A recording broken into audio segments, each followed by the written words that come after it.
मालिकेच्या आजच्या भागामध्ये आपण पाहत आहोत की आता इथे प्रीतमने ते ड्रग सप्लाय वगैरे ते सगळं काही केलेलं असतं आणि सगळं करून त्याने क्लब मालकाने पाठवलेल्या ॲड्रेसवर तो जाऊन पोहोचलेला असतो. तेव्हा प्रीतम म्हणत असतो, बघा सर, तुम्ही दिलेलं सगळं काम मी अगदी व्यवस्थित पार पाडलेलं आहे.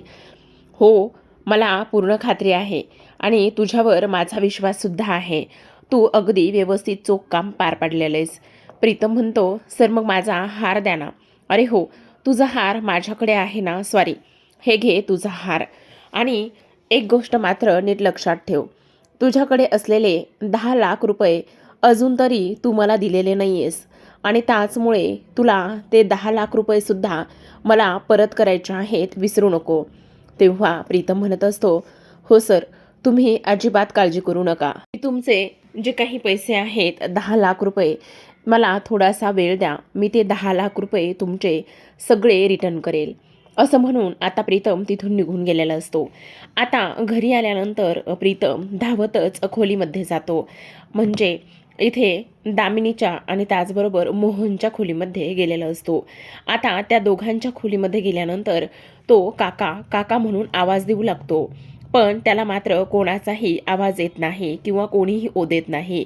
तेव्हा प्रीतम विचार करू लागतो, बहुतेक काका इथे नाही आहे. मग आता काय करू? तो जो काही हार आहे तो इथे ठेवून देऊ का का माझ्यासोबतच राहू देऊ? नाही, नको. मी तो जो काही हार आहे ना, तो इथे आत्ताच ठेवून देतो. आत्ता जर तो हार मी इथे ठेवून दिला तर इथे कोणाला काही समजणार सुद्धा नाही. त्यामुळे लगेच तो आता इथे दामिनीचं ड्रावर उघडू लागतो. आता दामिनीचं ड्रावर उघडल्यानंतर त्यामध्ये त्याच्या हातामध्ये असलेला जो हार आहे तो हार इथे तो ठेवत असतो. आणि तेवढ्यातच आता इथे सावित्री आलेली असते. आता सावित्रीच्या हातामध्ये चहा असतो आणि ती आलेली असते. आता ती इथे प्रीतमला पाहते आणि म्हणत असते, प्रीतम बाबा, तुम्ही इथे काय करताय? तेव्हा आता इथे प्रीतम फारच घाबरलेला असतो. प्रीतम म्हणत असतो, अगं सावित्री आत्या, त्याचं काय आहे ना, माझं एक महत्त्वाचं काम होतं. म्हणजे मी इथे काका आणि त्याचबरोबर दामिनी काकूकडेच आलो होतो खरं तर, पण इथे जो काही हार आहे ना, तो हार मी पाहण्यासाठी आलो होतो.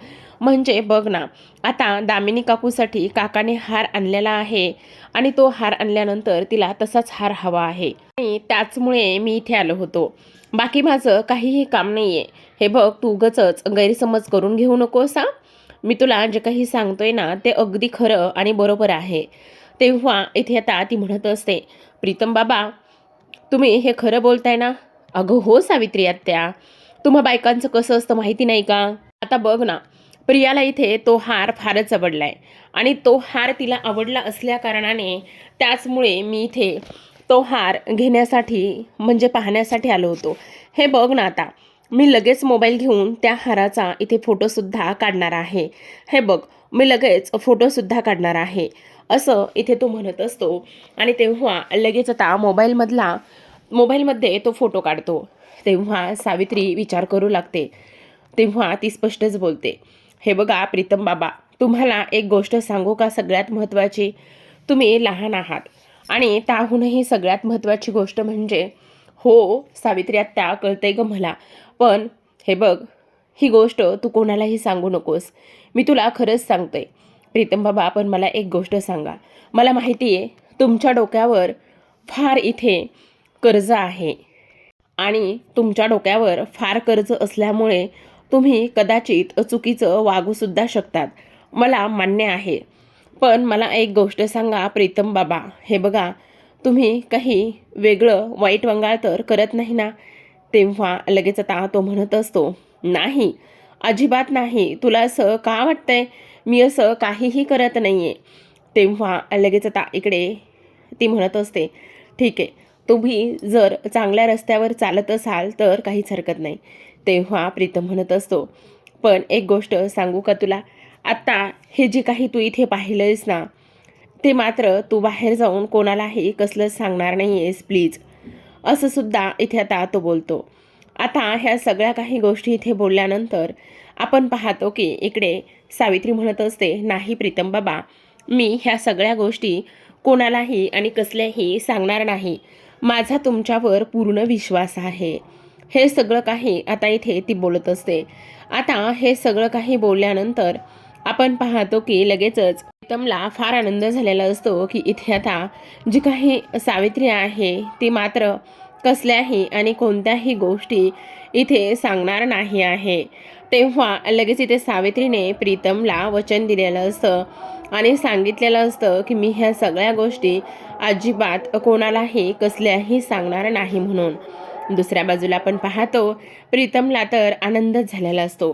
तो आता विचार करू लागतो की खरंच इथे सावित्री आत्यानी मला आत्ता ह्या वेळेला सांभाळून घेतलंय, सावरून घेतलंय. पण खरं पाहायला गेलं तर इथे जी काही सावित्री आत्या आहे तिने हे आत्ता ह्या पॉईंटसाठी जरी सांभाळून घेतलं असलं, जरी सावरून घेतलं असलं तरीसुद्धा तेव्हा सावित्रीकडे तो चाव्या देतो आणि निघून जातो. आता तो तिथून निघून गेल्यानंतर इकडे हार सापडलेला असतो. हे सगळं रिकॅपमध्ये दाखवलेलं आहे बरं का. आता आपण पाहतो की इकडे लगेचच दामिनी म्हणत असते, खरं तर माझा जो काही हार आहे तो सापडला आहे. मला इथे फारच आनंद झाला आहे. खरं तर सॉरी तुम्हा सगळ्यांसाठी. तेव्हा अहिल्या रागानेच तिथून निघून जाते. कारण अहिल्याला असं वाटत असतं की ही मुलगी कशी आहे, काय आहे. पण आता इकडे जो काही प्रीतम आहे प्रीतमकडे आता मोहन पाहतच असतो आणि मोहन पाहत असताना आता इकडे प्रीतम त्याला आधार देत असतो आणि मनानेच खुणावत असतो. तेव्हा मोहन विचार करू लागतो, ह्याच्याकडे तर हार नव्हता, ह्याच्याकडे तर काहीच नव्हतं. मग हे सगळं काय आहे नेमका? ह्याच्याकडे हार आला तरी कसा? नेमकं काय गुपित आहे? हा सगळा प्रीतम विचार करतो. तेव्हा इथे दामिनी मोहनला म्हणत असते, मोहन खरंच सांगू का, मला तर फारच आनंद झाला आहे. हार मिळाला आहे ना, आता मी किटी पार्टीला जाण्यासाठी तयार आहे आणि मी जाणारसुद्धा आहे किटी पार्टीला. आणि तुम्हाला पहिली दामिनी कशी आवडायची त्याच पद्धतीने आणि तशीच दामिनी मी इथे बनून जाणार आहे. तुम्ही माझ्यावर विश्वास ठेवा, असं सुद्धा इथे ती बोलू लागते. तेव्हा मोहन विचार करत असतो, मला एक गोष्ट कळली नाही आणखीनसुद्धा की इथे जो काही प्रीतम आहे प्रीतमकड एवढे सगळे पैसे नेमके आले तरी कुठून? ह्या सगळ्या गोष्टीचा तो आता विचार करू लागतो. आता प्रीतम खोलीमध्ये जातो आणि प्रीतम खोलीमध्ये गेल्यानंतर आपण पाहतो की इकडे आता तो विचार करू लागतो, मी कशा पद्धतीने क्लबमध्ये गेलो, क्लबमध्ये गेल्यानंतर माझ्यासोबत काय आणि कशा गोष्टी झाल्या.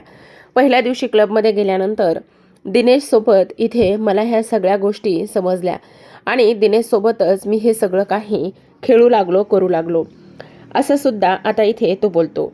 तेव्हा प्रीतमला आठवतं, मी इथे जुगारातून पैसे कमवत होतो, ते अगदीच बरोबर होतं का चुकीचं होतं? ह्या सगळ्या गोष्टी मला इथे समजायला हव्यात, पण मला मात्र ते काहीच समजत नाही, असा सुद्धा तो इथे विचार करू लागतो.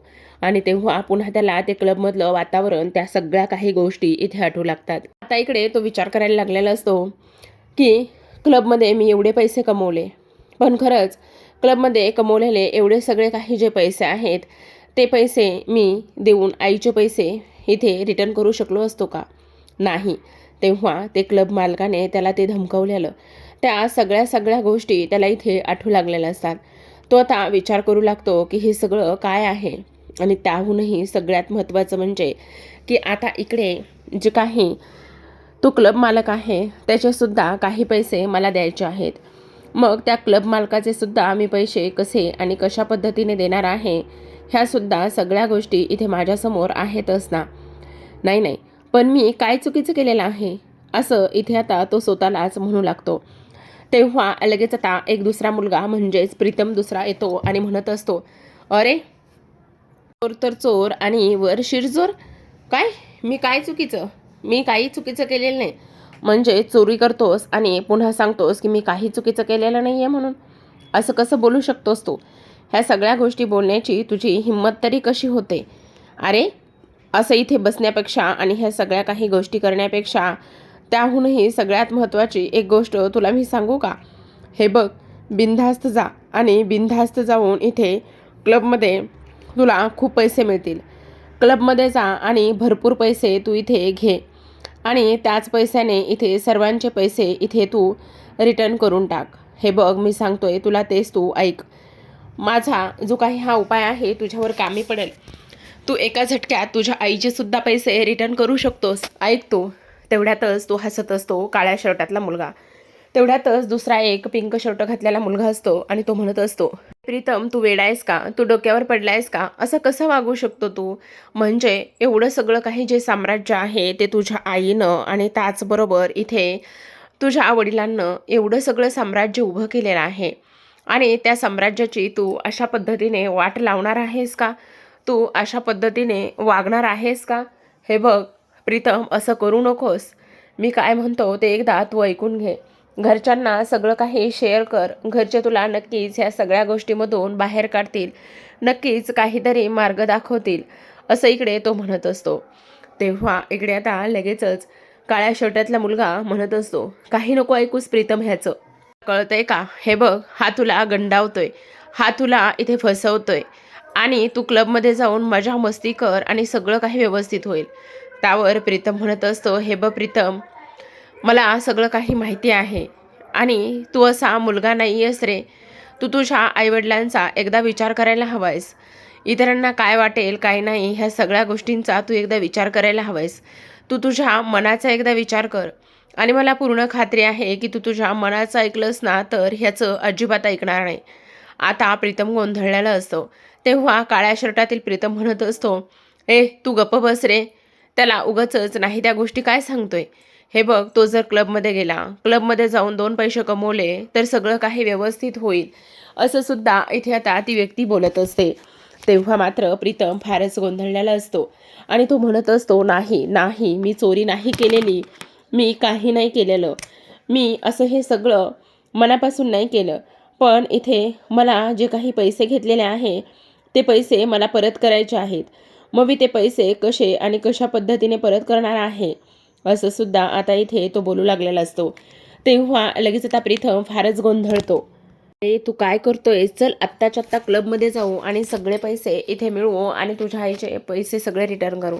तेव्हा पिंक कलरच्या शर्टमधला मुलगा म्हणत असतो, हे बघ प्रीतम, तू अजिबात अजिबात हे सगळं काही अजिबात असं करणार नाही आहेस. तेव्हा प्रीतम खाली बसतो आणि डोक्याला हातच लावून घेत असतो आणि म्हणत असतो, हे बघा तुम्ही थांबा थांबा, प्लीज थांबा, मला काही नाही ऐकायचे तुमचं, मला विचार करू द्या, मला विचार करू द्या, असं म्हणून तो डोक्याला हात लावतो. तेवढ्यातच आता मोहन तिथे आलेला असतो. मोहन आल्याबरोबर हे सगळं काही प्रकरण पाहतो आणि म्हणत असतो, अरे प्रीतम काय झालेलं आहे? तेव्हा लगेच आता इकडे तो उठून उभा राहतो आणि उठून उभा राहिल्यानंतर त्याचा चेहरा पाहिल्यावर मोहन म्हणत असतो, हे बघ प्रीतम शांत हो. मला माहिती होतं तू दामिनीचा हार कपाटातून काढून घेतला आहेस म्हणून. आता हे सगळं काही बोलत्या क्षणी इथे प्रीतम जो आहे तो अक्षरशः खाली मान घालून उभा असतो. तेव्हा मोहन म्हणत असतो, पण मला ही खात्री आहे की माझा प्रीतम आता इथून पुढे असले उद्योग काही करणार नाहीये प्रीतम, बरोबर की नाही? तेव्हा प्रीतम त्याला मोहनला म्हणत असतो, सॉरी काका सॉरी, माझं चुकलंय रे, मला माफ कर. तेव्हा मोहन म्हणत असतो, त्या सगळ्या गोष्टी ठीक आहेत प्रीतम, पण आत्ता तुला वहिनींना इथे 50 लाख रुपये द्यायचे आहेत आणि म्हणूनच तू असा वागतोयस, बरोबर की नाही? हो हो मोहन काका, पण मी हे सगळं सांगण्याचा प्रयत्न केला होता, करणार होतो, पण माझा धाडसच झालं नाही.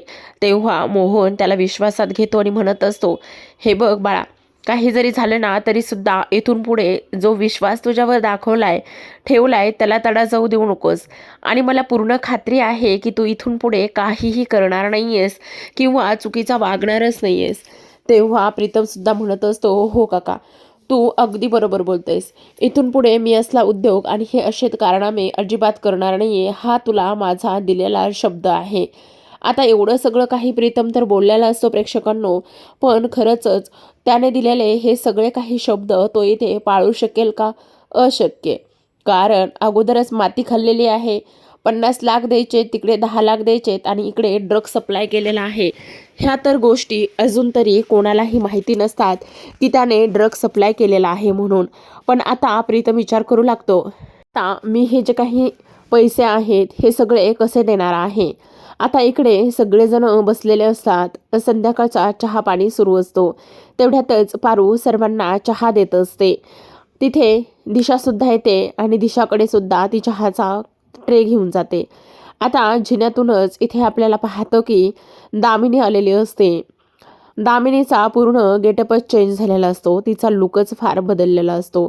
मोहन चहा पित असताना अचानक समोर येणाऱ्या दामिनीकडे त्याचं लक्ष जातं आणि तेव्हा दामिनी पाहतच असते ते म्हणजे मोहनकडे आणि मोहनला इशारे करत असते.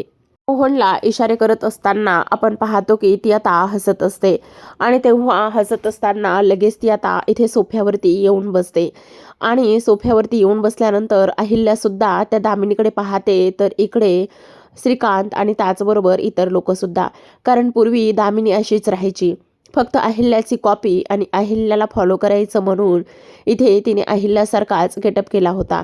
पण आज मात्र दामिनी फारच सुंदर दिसत असते. आता पारू दामिनीला चहा देऊ पाहते, पण दामिनी डोळ्यांनीच खुणवते, मला चहा नकोय, ते रिमोट हवंय. तेव्हा पारू चहाचं बाजूला करते आणि ते रिमोट दामिनीला देते. त्याचसोबत इथे जी दिशा बसलेली आहे तिच्याकरिता सुद्धा चहाचा कप इथे आता पारू देत असते. आता दामिनी बसल्या बसल्या बघा ना काय करते, तर आता टी व्ही ऑन करते आणि टी व्हीवरती एक न्यूज प्ले झालेली असते. ती असते काल रात्रीची. त्या न्यूजमध्ये असं सांगितलेलं असतं की एका फ्लॅटवरती काही मुलं दंगा मस्ती डान्स गाणी हे सगळं करत होती, पण त्यांना ड्रग्स पुरवले गेले होते. आता ड्रग्स पुरवणारी व्यक्ती कोण आहे हे सगळं शोधून काढायचं आहे. त्या मुलांना मुलींना तर पोलिसांनी ताब्यात घेतले, पण त्यांना ड्रग्स कोणाकडून मिळाले होते, तो सप्लायर्स कोण आहे, हे सगळ्या गोष्टी पोलीस आता शोधून काढतायत आणि लवकरच त्यांना ती व्यक्तीसुद्धा सापडेल असं सांगण्यात आलेलं असतं त्या न्यूजमध्ये. तेव्हा प्रीतम बाजूला असतो आणि प्रीतमला त्या सगळ्या गोष्टी आठवतात. प्रीतमने त्या मुलांना ड्रग्स नेऊन दिले होते आणि इकडे आता ही न्यूज ऐकल्यानंतर प्रीतम विचार करत असतो, ही मी काय करून बसलोय, म्हणजे त्या क्लब मालकाने मला फसवलंय, मला इथे चुकीची माहिती आणि चुकीचा संदेश दिलाय, म्हणजे एकंदरीत काय तर मी ड्रग सप्लायर झालेलो आहे. आता अहिल्या म्हणत असते, मी तर म्हणते हे जे कोणी ड्रग्सचा व्यवसाय करतात ड्रग सप्लायर्स आहेत ना, त्यांना तर भर चौकामध्ये फाशी दिली पाहिजे. आता इकडे दिशा आणि पारू प्रीतम आणि अहिल्याकडे पाहतच असतात. अहिल्या म्हणत असते, हो मी अगदी बरोबर बोलते, कारण ह्या अशा गोष्टीमुळे इथे कॉलेज त्याचबरोबर शाळा आणि सगळ्यात महत्त्वाचं म्हणजे नुकतेच नोकरीला लागलेले ते बिझनेसमॅन असो किंवा इथे नोकरदार वर्ग असो, त्यांच्यावर सुद्धा ह्या सगळ्या गोष्टीचा फार फार वाईट परिणाम होतो असं अहिल्या म्हणते. आणि तेव्हा श्रीकांत म्हणत असतात, हो अहिल्या तू अगदी बरोबर बोलतेस, कारण आपण बऱ्याचदा पाहतो की इकडे ड्रग्स सप्लाय करणारी व्यक्ती मात्र अजून तरी सापडतच नाहीये, पण ती कोण असेल काय असेल ह्या गोष्टीसुद्धा तेवढ्याच जास्त मॅटर करतात. तर आता इकडे श्रीकांतने अहिल्याला व्यवस्थित समजावलेलं असतं, कारण अहिल्या मात्र फारच चिडलेली असते. हे सगळं त्यांच्या तोंडून ऐकल्यानंतर इकडे मात्र प्रियाला जो काही आपला प्रीतम आहे तो घामाघूम झालेला असतो. त्याला तर कळत सुद्धा नाही की आता काय करावं, काय उत्तरं द्यावी आणि काय बोलावं. तर आता इकडे आपण दुसऱ्या बाजूला पाहतो की तर आता कॉलेज त्याचबरोबर शाळा कॉलेज ह्या सगळ्या गोष्टीमध्ये इथे फारच ह्या सगळ्या गोष्टीचं प्रमाण वाढलंय. मी तर म्हणतो आपल्या कंपनीकडून सुद्धा ह्या लोकांबद्दल काहीतरी ॲक्शन घेतली पाहिजे. तेव्हा प्रीतम तुझं काय म्हणणं आहे असं प्रीतमला विचारण्यात येतं, पण प्रीतम मात्र हा नाही की हो नाही एकदमच शांत बसलेला असतो. अरे प्रीतम काय झाले, तेव्हा प्रीतम भानावर येतो. मोहन म्हणत असतो, अरे आदित्य शाळावरून लक्षात आलं तुझ्या त्या ड्रीम प्रोजेक्टचं कुठंपर्यंत आलेलं आहे. तेव्हा आदित्य म्हणत असतो, अरे हो काका, त्याकरिता तर मी चेन्नईला गेलो होतो ना. आता खूप साऱ्या प्रोसेस आहेत आणि त्या प्रोसेस मी आता फायनली करत आलेलो आहे. खूप सारे पेपर्स आहेत, खूप सारे डॉक्युमेंट्स आहेत जे की आता मी बऱ्यापैकी जमवले आहेत आणि तेच डॉक्युमेंट्स आणि तेच पेपर आता मला इथे गव्हर्नमेंट ऑफिसला सबमिट करायचे आहेत आणि त्या सगळ्यांवर त्यांची परमिशन घ्यायची आहे. तर आता तुझा हा प्रोजेक्ट कधी पूर्ण होतोय आणि कधी आम्हाला पाहायला मिळतोय ह्याचीच आम्ही वाट पाहत आहोत. आणि तेव्हा लगेच आता प्रीतम आदित्य म्हणत असतो, अरे काका, हा फक्त प्रोजेक्ट माझा नाही आहे. ह्या प्रोजेक्टमुळे कितीतरी मुलांना त्याचबरोबर स्त्रियांना एक आसरा मिळणार आहे आणि आपण सर्वजण ह्या प्रोजेक्टचे भागीदार आहोत. मी एकटाच ह्या प्रोजेक्टचा मालक वगैरे काही नाही आहे. तेव्हा लगेच आता मोहन म्हणत असतो, अगदी बरोबर बोलतोयस तू, मी तर वाटच बघतोय की कधी तुझा एकदा प्रोजेक्ट मार्गी लागतो जातोय आणि कधी तो मला पाहायला मिळतोय.